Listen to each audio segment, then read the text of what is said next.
માસી ઘેર બેઠો હું હાલ. હા એકોળો ખાઉં મસ્ત પંખાનો વાયરે બેઠો બેઠો. અને આજે આપણે જવાનું દ્વારકા. હાલ મારા માસીને ઘેરથી મારા મામાની ઇકો લઈને અને પછી આપણે દ્વારકા જવાનું હોય. તો દ્વારકા સુધી કરવાની 3 દાડા થોડી 4 દાડા થોડી કોઈ નક્કી નહીં, પણ ડે બાય ડે હું તમને અપડેટ આપતો રહ્યું. અને આજના બ્લોગમાં આપણે દ્વારકા જવાનું. તો ચલો હું તમને હવે દ્વારકાનો રસ્તો બતાવું અને પછી આપણે થોડુંક 5 મિનિટનો જ આ બ્લોગ હશે, વધારે હોય નહીં. તો ચલો મિત્રો બતાવો એટલે તમને દ્વારકા જવાનું આપણે. તો દ્વારકાનો થોડું સીન બતાવું. થોડું આપણે જઈએ, સ્ટાર્ટિંગ કરીએ દ્વારકા જવાની. ઇકોમાં જવું હોય તો ચલો હવે આપણે જઈએ.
તો મિત્રો પેટ્રોલ પંપે આવી ગયા હવે પેટ્રોલ ભરાવા.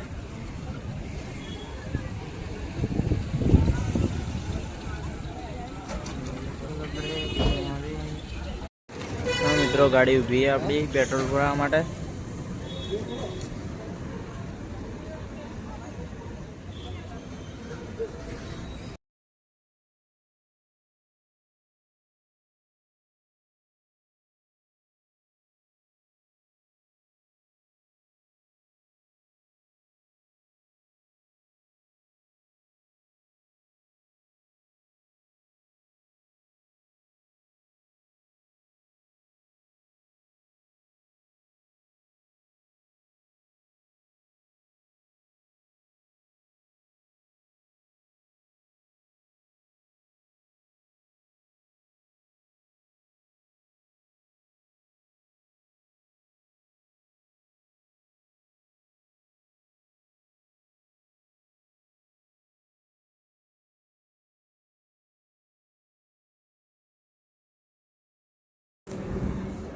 જો આપણે હાલ આવ્યા હતા હવે હોટલમાં.